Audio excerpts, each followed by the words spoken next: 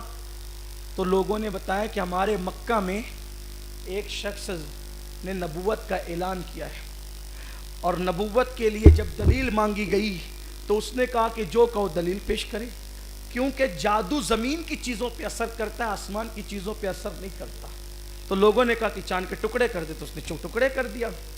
تب بابا رتن ہندی کہتے اسی دن میں جوت جگی کہ اس یار سے ملنا چاہیے جو چاند ٹکڑے کرتا ہے. کہا پھر میں نے تیاری کی، تجارت کا مال لیا اور گیا. جب میں عرب پہنچا تو مجھے تو اب تجارت دوسرے نمبر پہ تھی، پہلے نمبر پہ یار سے ملنا تھا، یار کا دیدار کرنا تھا.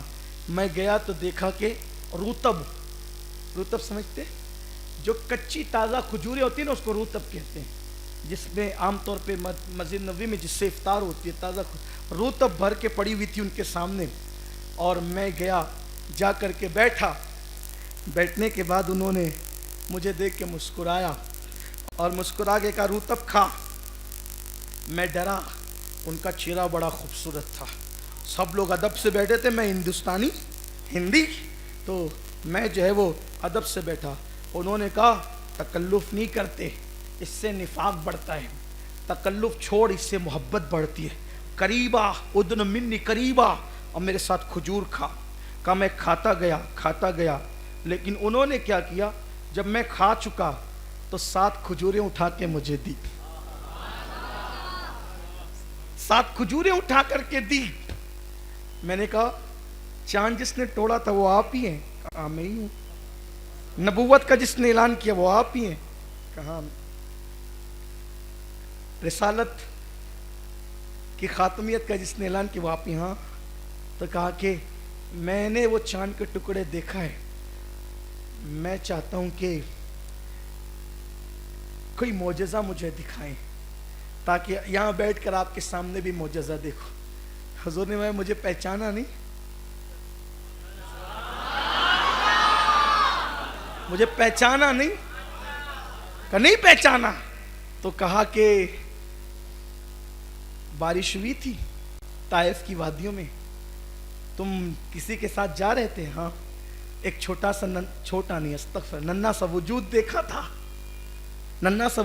تھا، بکریاں چرا رہا تھا اور تو نے اس کو پار لگا دیا تھا. اس نے 7 بار تجھے دعائیں دی تھی. ہاں ہاں. وہ کون تھا؟ میں ہی تو تھا. جا 700 سال تک تو جیے گا. اس وقت 7 مرتبہ دعائیں دی تھی، ادھر 7 کھجوریں عطا فرمائی، 7 کھجوریں دی، ادھر 7 دعائیں دی. اللہ اکبر. کہا کہ پھر میں ملا، ہاتھ بڑھایا، مسلمان ہوا اور پھر ان سے مل کر چلا گیا. پھر پوری زندگی ملاقات نہ ہوئی. انہوں نے مجھے اپنا جبہ دیا تھا، انہوں نے مجھے اپنا جبہ دیا تھا. 700 سال تک جبہ لے لے کے پھرتا رہا. کتنے بڑے بڑوں سے ملاقات ہوئی، نہیں دیا. عارف ملے، عابد ملے، قطب ملے، ابدال ملے، اغواس ملے، رجال الغیب ملے، سب ملے، کسی کو نہیں دیا وہ جبہ. 700 سال کی عمر ہو گئی، زندگی کے آخری ایام آ گئے. حتیٰ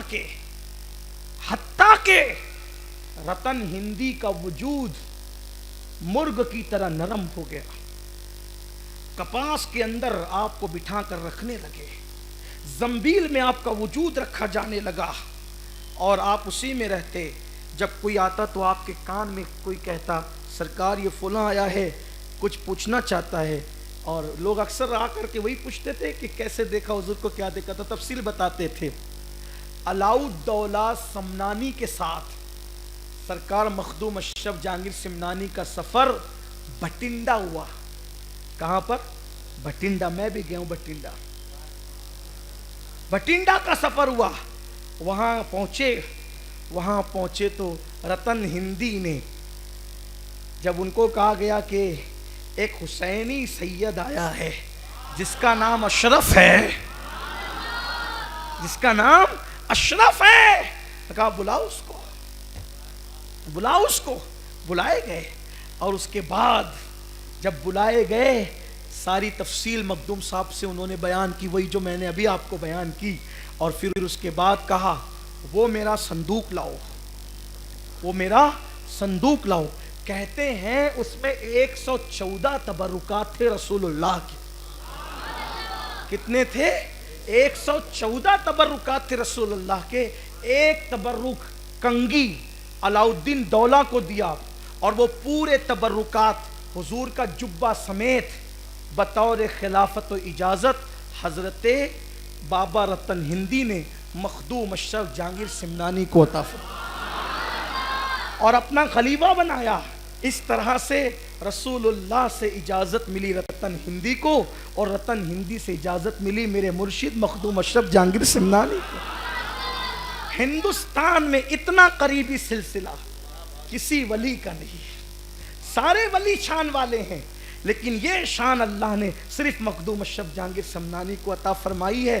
یہ ایک سلسلہ ہے، اور اس اعتبار سے حضرت مخدوم اشرف جہانگیر سمنانی تابعی ہوتے ہیں، کیونکہ جس نے صحابی کی زیارت کی ہے اس کو تابعی کہتے ہیں، اور تابعی ہونے کا شرف حضرت سیدنا مخدوم اشرف جہانگیر سمنانی کو ہے۔ ایک اور بزرگ بھی تابعی ہیں جن کو تابعی کہا جاتا ہے، وہ ہے حضرت سیدنا سید بدیع الدین زندہ شاہ مدار رحمت اللہ علیہ، ان کو بھی لوگ تابعی میں شمار کرتے ہیں۔ یہ ہے مخدوم اشرف جہانگیر سمنانی۔ آپ بتائیں کہ 700 سال تک رسول اللہ کا جبہ جس کی خاطر سنبھالا گیا اسے مخدوم اشرف کہتے ہیں۔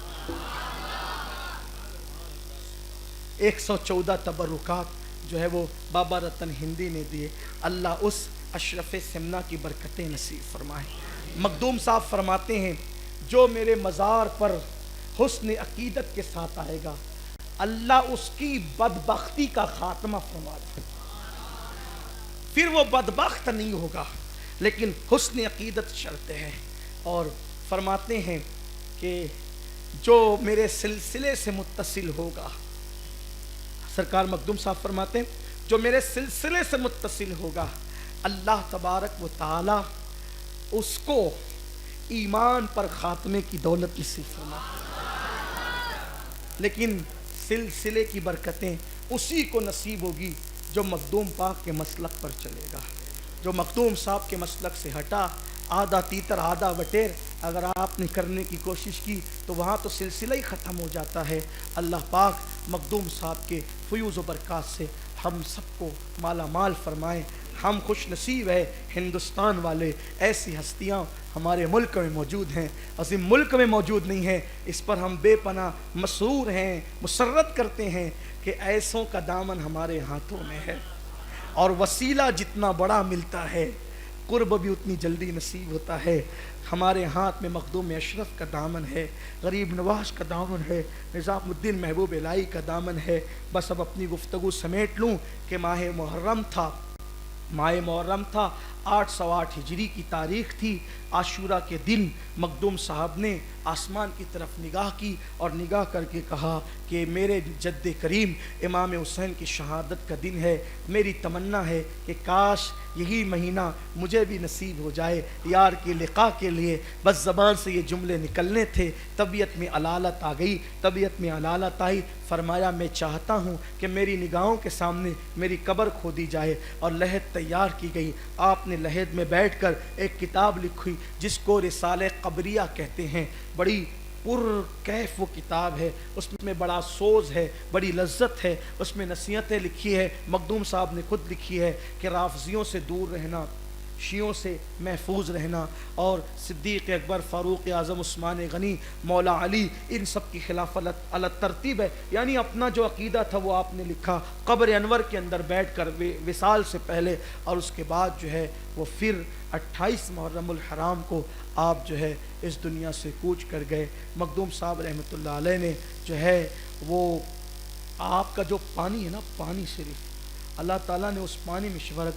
اور حضرت شیخ عبدالحق محدث دہلوی فرماتے ہیں جنات کو بھگانے کے لیے، یہ شیخ عبدالحق محدث دہلوی لکھتے ہیں جنات کو بھگانے کے لیے مخدوم پاک کا نام جتنا مؤثر ہے، اتنا مؤثر نام بہت کم لوگوں کا دیکھا گیا ہے. اور یہاں تک کہ بھی ہمارے بزرگوں نے فرمایا اگر کوئی چراغ مخدوم صاحب کے آستانے پر صرف 40 دن تک جل جائے، صرف 40، تو جو برکتیں ان کے روزے سے لوگ حاصل کرتے ہیں وہی برکتیں ان کی چوکھٹ پہ جلے ہوئے چراغ سے بھی لوگوں کو مل جاتی. یہ کتنی بڑی بات ہے، یہ برکتیں ہیں. اور آج ان کے وصال کی شب ہے، 28ویں شب ہے. اللہ تعالیٰ سے دعا ہے اللہ ان کے صدقے ہماری تقدیریں سنوار دیں. میں نے بابا رتن ہندی کا تذکرہ کئی کتابوں سے ملا کر اتنے مجموعہ کے طور پر کیا ہے اور بحیثیت ناقل کیا ہے. اگر اس میں کوئی غلطی ہو تو اللہ تعالیٰ معاف کرے. استغفر اللہ رب من کل ذنب واتوب الیہ وما علینا الا البلاغ. ابھی انشاءاللہ تعالیٰ پہلے ہم کل شریف کریں گے، پھر اس کے بعد صلاۃ السلام ہوگا، پھر دعا ہوگی. آپ بیٹھے رہیں، کل شریف کریں گے.